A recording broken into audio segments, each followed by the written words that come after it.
السلام علیکم ویورز، میں ہوں کہکشاں علی اور میں آج لائی ہوں آپ کے لیے ایک شارٹ سٹوری جس کا نام ہے ساجدہ آنٹی، جس کی رائٹر ہیں سیدہ سعدیہ۔ تو کہانی شروع کرنے سے پہلے ہمارا چینل سبسکرائب کرنا مت بھولیے گا۔ پھر ہم چلتے ہیں کہانی کی جانب۔ نام ہے ساجدہ آنٹی، رائٹر ہیں سیدہ سعدیہ۔ ساجدہ آنٹی بہت ہی ہمت والی خاتون ہیں۔ ہم نے انہیں ہر وقت مسکراتے ہوئے ہی دیکھا ہے۔ کتنی ہی مشکل کیوں نہ ہو، وہ ہر وقت مسکراتی ہی رہتی ہیں۔ میری نانی کہتی ہیں کہ دیکھو ساجدہ کتنی دکھی ہے، لیکن ہر مشکل میں سے اللہ اس کو کیسے نکالتا ہے، کیونکہ یہ اللہ پر توکل کرتی ہے۔ ہر معاملے میں اللہ سے دعا مانگتی ہے۔ مانگتے تو سبھی ہیں، لیکن ساجدہ آنٹی کی تو بات ہی الگ ہے۔ ہم ساجدہ آنٹی کو ایسے جانتے ہیں، ہم تو کراچی میں رہتے ہیں اور ہمارے ماموں حیدرآباد میں۔ جب ہم کراچی سے حیدرآباد جاتے تو ممانی جان کے ہاں ساجدہ آنٹی یا ان کے بچے آئے ہوئے آتے تھے۔ ساجدہ آنٹی کے میاں سبزی کا ٹھیلا لگاتے تھے اور ممانی جان ان سے سبزی لیتی تھی۔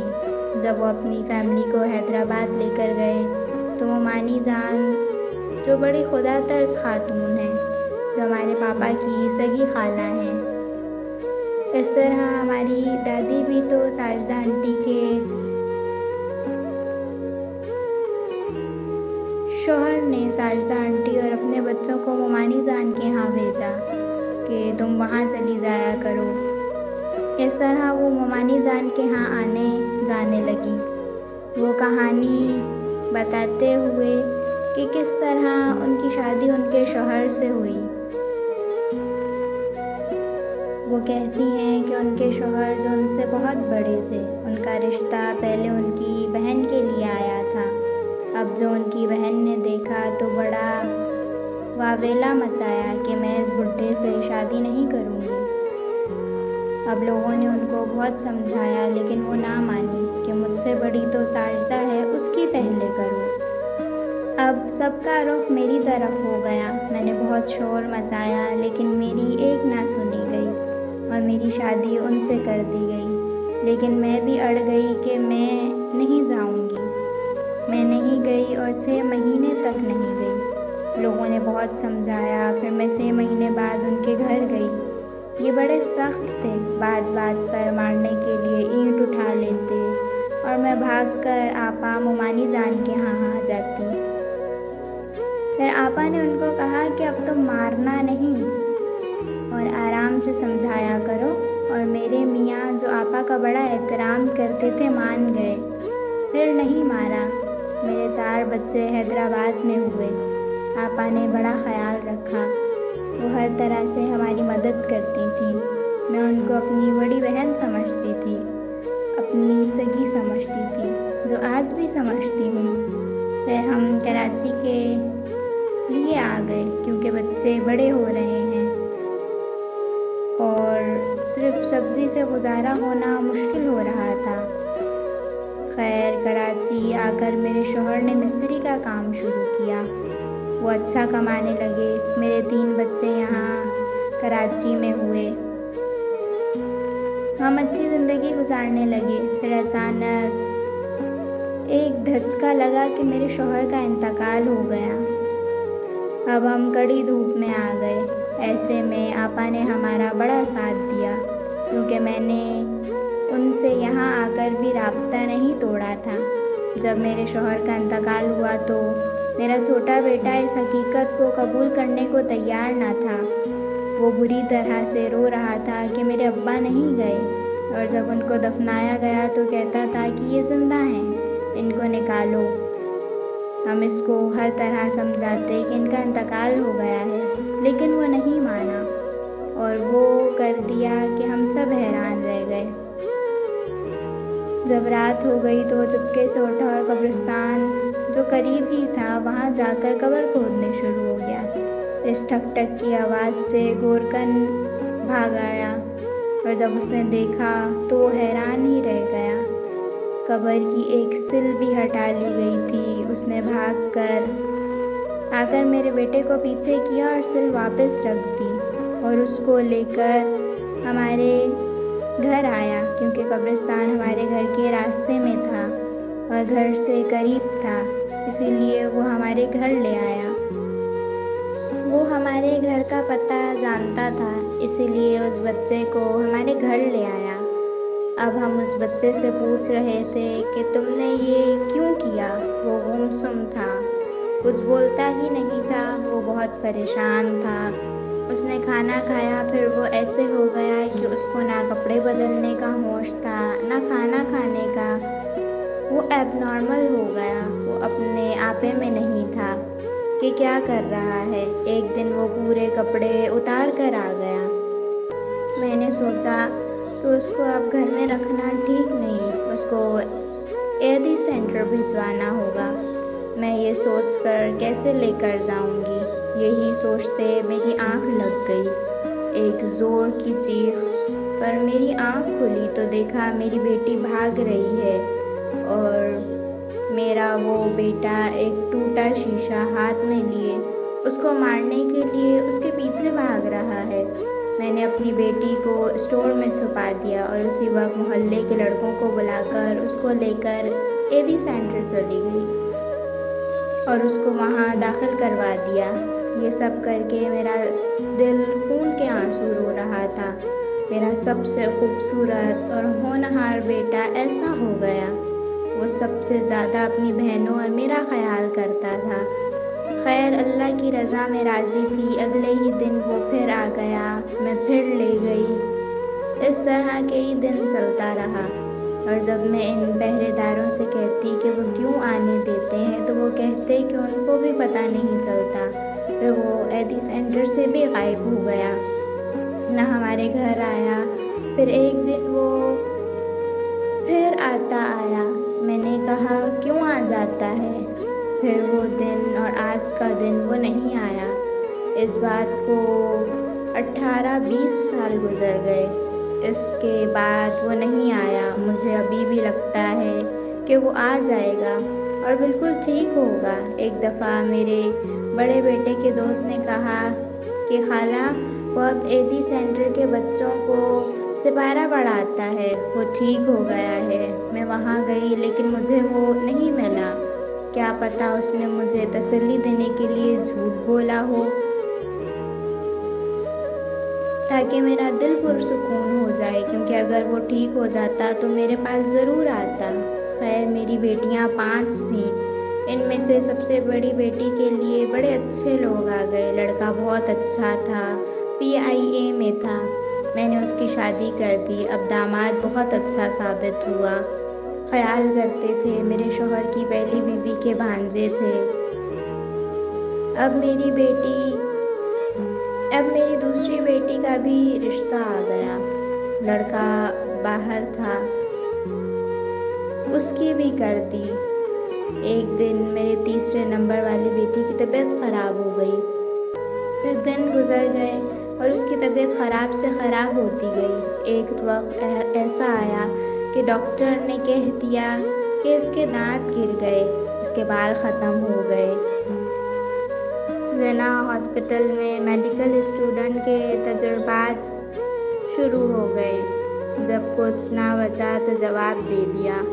اب میں اس کو لے کر جنا ہسپتال کے صحن میں بیٹھی رو رہی تھی کہ اے خدا ترس، لیڈی ڈاکٹر وہاں سے گزریں اور مجھ سے اس کا حال پوچھا۔ میں نے روتے روتے بتایا تو اس نے اسی وقت ایمبولینس منگوائی اور اس کو ہسپتال لے گئیں۔ وہاں اس نے اس کا علاج شروع کیا تو وہ بہتر ہونے لگی۔ اس نے بتایا کہ اس کی رگ رگ میں تار ڈالے گئے ہیں تجربات کے چکر میں۔ خیر، اللہ نے اس کو ٹھیک کر دیا۔ آج وہ میرے بچوں میں سب سے بھلی ہے، ماشاءاللہ۔ پھر اس کا ایک رشتہ آیا، محلے کے لوگ تھے۔ میں نے اپنے طور پر تحقیق کروائی اور میرے پاس تھا کون جس سے کہتی۔ خیر، شادی کر دی اپنی بچی کی۔ بعد میں پتہ چلا کہ لڑکا شراب پیتا ہے۔ اب میں اپنی بیٹی سے کہتی تھی کہ اسے طلاق لے لو تو وہ کہتی نہیں، آپ نے میری شادی کر دی، اب اس سے مجھے محبت ہے، اب میں طلاق نہیں لے سکتی۔ میں شراب کی لت اس سے چھڑوا دوں گی۔ لیکن میری بیٹی کچھ نہ کر سکی۔ ایک دن ہمیں اس کا فون آیا کہ ہسپتال اپنے شوہر کو لے کر آئی ہوں۔ ہم بھاگ پہنچے۔ جا کر دیکھا تو وہ زور زور سے رو رہا تھا کہ ابھی مجھے نہیں مرنا، اور اس کا وہاں کوئی بھی رشتہ دار نہیں تھا۔ ڈاکٹر سے پتہ چلا کہ اس کے معدے میں زہریلی چیز پہنچی ہے۔ تحقیق کے بعد پتہ چلا کہ اس نے ایکسپائر شراب پی لی تھی، اس وجہ سے اس کی یہ حالت ہوئی۔ اور پھر وہ یہ کہتے کہتے مر گیا کہ مجھے نہیں جانا، مجھے نہیں مرنا۔ میری بیٹی کا یہ حال تھا کہ وہ اس کی تصویر کو اپنے ساتھ رکھ کر سوتی تھی۔ پھر مہینے بیت گئے، اس کو سمجھایا کہ بیٹا مرنے والے کے ساتھ مرا نہیں جاتا۔ پھر وہ آہستہ آہستہ صحیح ہو گئی، اس صدمے سے باہر نکل آئی۔ اس نے پھر وقت گزاری کے لیے جاب شروع کی۔ پھر اس کے ساتھ ایک سانحہ ہوا۔ وہ بس اسٹاپ پر کھڑی تھی کہ بس اس کے پاؤں پر چڑھتی چلی گئی اور وہ وہیں گر گئی۔ اس کو ہسپتال لے جایا گیا، اس کے پاؤں کا پنجہ آدھا کٹ گیا، وہ اپاہج ہو گئی۔ پھر وہ کافی عرصے کے بعد سنبھل گئی اور اس زندگی کا حصہ بن گئی۔ اس نے ایک بار پھر جاب شروع کر لی۔ میں اس سے کہتی رہی کہ وہ شادی کر لے۔ پھر ایک دن اس نے بتایا کہ ایک صاحب ہیں، وہ مجھ سے شادی کرنا چاہتے ہیں۔ میں نے ان سے آپ سے ملنے کا کہہ دیا ہے۔ وہ آج آئیں گے، آپ مل لیجئے گا۔ وہ شام میں آئے، اچھی عمر کے صاحب تھے۔ میں نے مل لیا۔ جب چلے گئے تو میں نے کہا یہ تو تم سے بہت بڑے ہیں۔ اس نے کہا امی وہ اچھی عادت کے مالک ہیں، ایک اچھے آدمی ہیں، آپ ان سے میرا نکاح پڑھوا دیں۔ میں نے سوچا چلو یہ اپنے بارے میں سوچ رہی ہے، میں نے انکوائری بھی کروا لی تھی۔ اب شادی بھی ہو گئی اس کی۔ اب اللہ کا شکر ہے وہ اپنے گھر میں خوش ہے، اپنا ذاتی فلیٹ ہے۔ اب ہماری بھی زندگی کی گاڑی چل ہی رہی تھی کہ بڑے بیٹے نے میرے داماد کی بھانجی سے شادی کر لی۔ اگر وہ مجھ سے کہتا تو میں بھی کر دیتی، لیکن اس کو ڈر تھا کہ میں نہیں مانوں گی، کیونکہ وہ لڑکی میرے شوہر کی پہلی بیوی کی رشتہ دار تھی، حالانکہ میرا داماد بھی تو وہیں سے تعلق رکھتے تھے۔ وہ لڑکی بہت تیز تھی، میرے بیٹے کو لے کر الگ ہو گئی۔ اس بیٹے کے گھر پھر میں کبھی نہیں گئی، کیونکہ وہ لڑکی بہت بدتمیز تھی۔ ایک دن چلی گئی تو اس نے کہا میرے گھر سے نکل جائیں۔ میں بھی باتیں سن کر واپس آ گئی۔ اپنے بیٹے کو بتایا۔ میرے بیٹے نے کہا میں اس سے کہوں گا، لیکن مجھے یقین تھا اس نے کچھ نہیں کہا ہوگا۔ ایک دن میرا سب سے چھوٹا بیٹا اٹھا تو اس کا منہ نہیں کھل رہا تھا۔ اسے ڈاکٹر کے پاس لے گئی۔ ڈاکٹر نے کہا کہ اس کے ٹیسٹ ہوں گے۔ ٹیسٹ کے بعد پتہ چلا کہ اسے کینسر ہے۔ اب میں پھر بہت پریشان ہو گئی تھی کہ کیا کروں۔ اللہ سے کہا کہ اتنے پیسے بھی نہیں کہ میں اپنے بیٹے کا علاج کروا سکوں۔ تو ہی سب ٹھیک کرنے والا ہے، میری مدد تو ہی کرے گا۔ میری مدد اللہ کے بعد ہر معاملے میں آپا اور ان کے رشتہ داروں نے کی تھی۔ اللہ نے میری سن لی۔ کینسر جیسا مرض جس کو ہو جائے وہ تڑپتا ہی رہتا ہے۔ کچھ ٹھیک ہوتے ہیں لیکن بڑے علاج کے بعد، لیکن میرے اللہ نے میرے بیٹے کو صحیح کر دیا۔ اب بس اس کو ایک سستی سی ایک گولی کھانی ہوتی ہے جو میں آسانی سے لے لیتی ہوں۔ اب وہ بھی جاب کر رہا ہے۔ اب میں بیمار رہنے لگی ہوں، بچے خدمت کرتے ہیں۔ یہ تھی ساجدہ آنٹی کی کہانی، جنہوں نے کبھی ہمت نہیں ہاری، بس اللہ سے ہی کہا، اللہ سے ہی مدد مانگی۔ میں ان عورتوں کو جو سرِ عام پروگرام میں پکڑی جاتی ہیں، ان کو ٹی وی پر دیکھتی ہوں تو کہتی ہوں کہ ہمارے کھانے پینے کا ذمہ لے لیں،